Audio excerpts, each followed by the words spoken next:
Hi everyone, welcome back to Coffee, Books, and Rain, where we sit and talk about books 99% of the time. And today we're going to talk about two books, but you're going to hit one. And then if you tune in for another episode, then you'll get the other one. But over the course of this weekend, that I don't know when this episode's going to drop, but you will get it when you get it. I have just been reading because even though it's been a beautiful weekend, I have just been in the mood to read.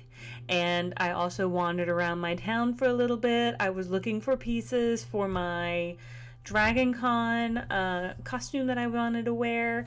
Couldn't really find anything that I was looking for, but picked up a couple things just craft wise that I was wanting, and picked up a couple things for fall.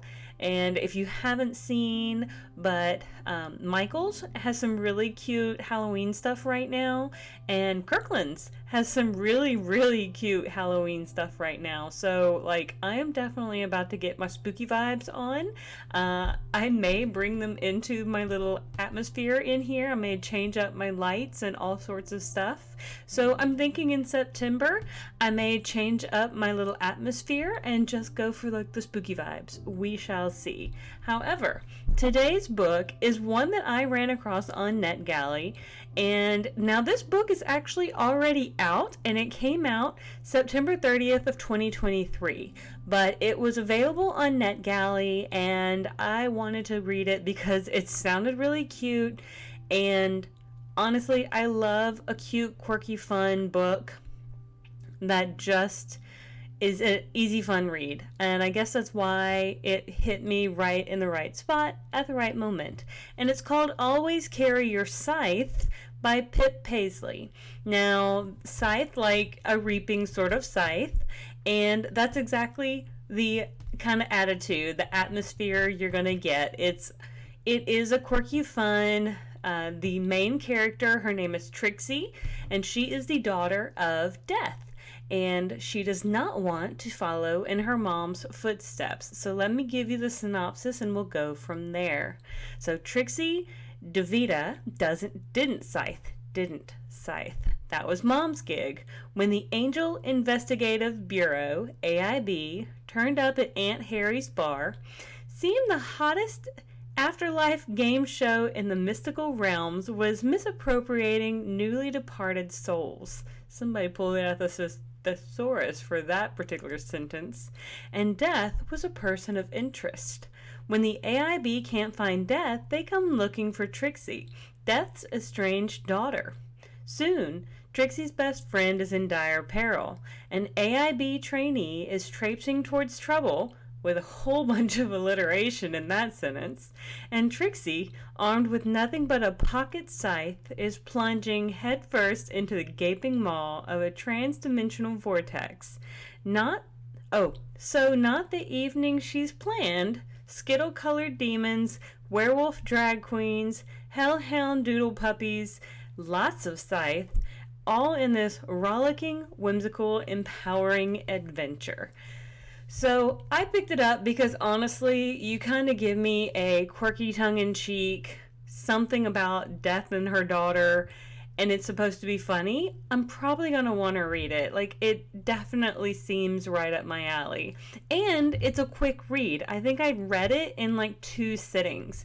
I think right now it may only be available in a ebook. I know I got it as an ebook edition because of course that's what was available on NetGalley. So always want to thank NetGalley for having these available for me to review and for me to throw them out there to you guys to see if it's something you guys are also interested in.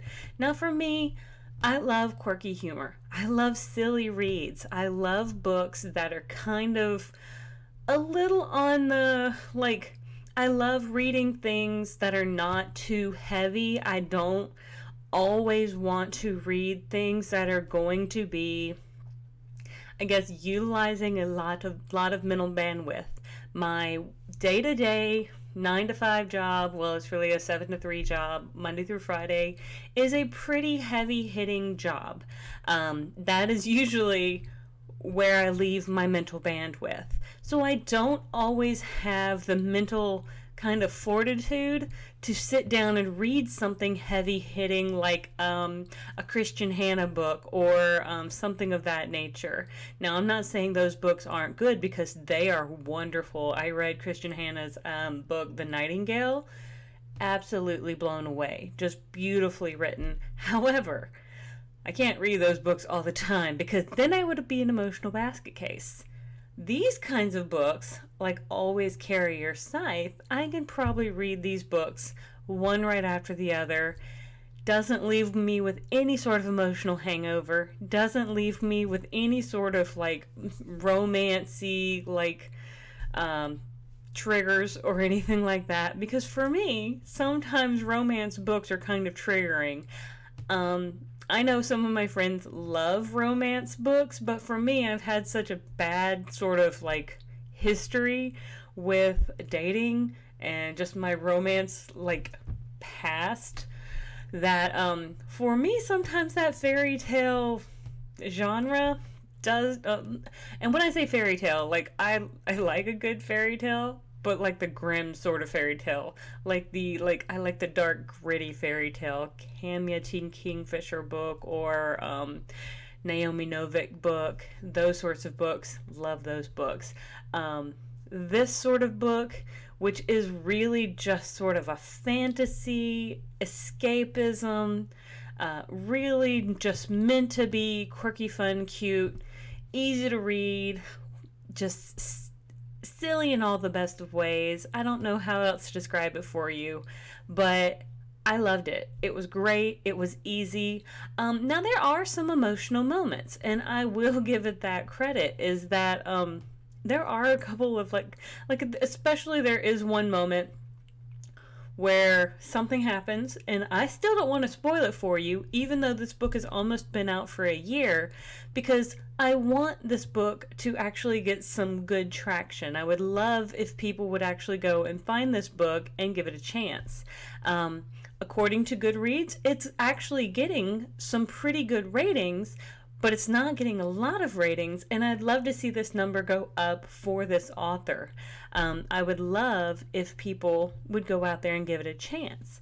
I think she's done a really good job with creating something fun for her audience, and I could see where this could become possibly the beginning of a series or a world that she could build out for multiple either characters, or follow Trixie along herself.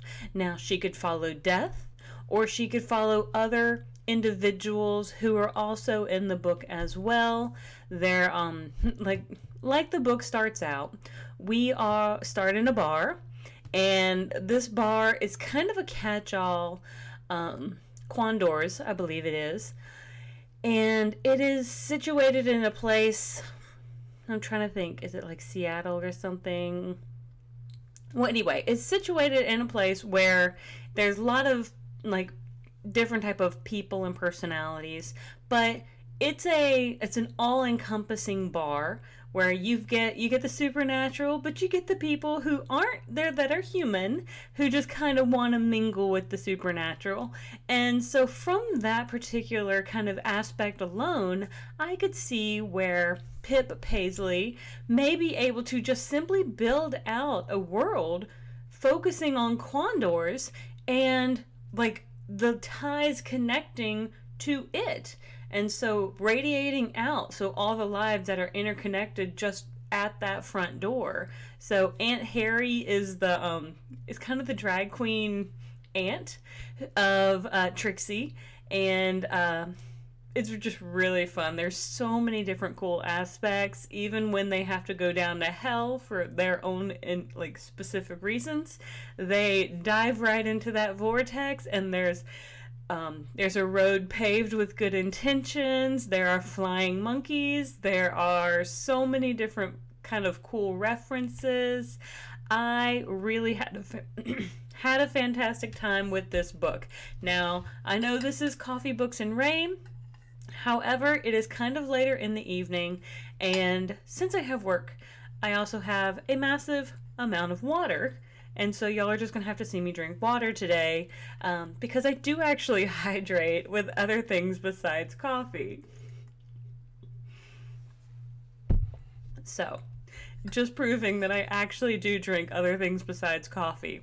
It's just water, and I don't know where I put the lid, but honestly, the point that goes on my straw is missing, so it's just easier this way. But I'm so glad I picked up this book. The AIB is really fun. The Angel Investigative Bureau. The trainee, Mayhew, I believe her name is. She is really fun. I think her name is Maybelle Mayhew or something of that nature. But she was like at school with Trixie and her friend before they even like became like friends at the bar. So Zuzi is, I believe, Trixie's bestie. So all these sorts of fun connections. And so when Maybelle kind of comes back into the picture as this trainee, so she kind of jumps back into the fray when chaos starts to ensue, and then they have to go into hell. There's a gargoyle, there's a pixie. We've got all these sorts of fun, entertaining sort of aspects involved. And of course we've got Death herself, who she's not the greatest mom in the world. We have to understand that she probably is not the most attentive mom in the world. She's just kind of off doing her thing quite a bit, but she's very protective, and so there is a point where she's just gonna go out and try to save Trixie. But Trixie doesn't really need so much savings. Trixie can do a lot of saving of herself by herself. And I would love if you guys would just go out, see what you think, read a review, look it up, check it out, and yeah, come back and let me know what you think. If it is something you would read, please go out there and give it a chance. If it's not, that's okay. It's not going to be for everybody. I know some people just really love nonfiction, and that is totally fine. Hey, I love a good nonfiction every once in a while. Actually, I've got one on deck for the future that I am looking forward to. However, I just haven't made it there in my queue yet. This one was really short, and I knew I could knock it out in about a weekend, so I was able to just knock it out real quick. So happy I did. And I've got one more that I'm going to review that I did in an audiobook version, and I'm going to review that one next. So I will talk to you guys later, and I hope you guys have a great one. And please like and subscribe. I hope you all, wherever you are in the month of August, because this month is probably flying by at this particular point, whenever I post this episode, who knows, I hope it's going well. We are already towards the second half of the year, or in the second half of the year. Mind-blowing. I'm actually kind of glad, because I'm kind of ready for this year to be done. I need a do-over with this year. Yeah. But anyway, thank you so much for tuning in. Please like and subscribe, and I'll see you guys on the next page. Have a great one.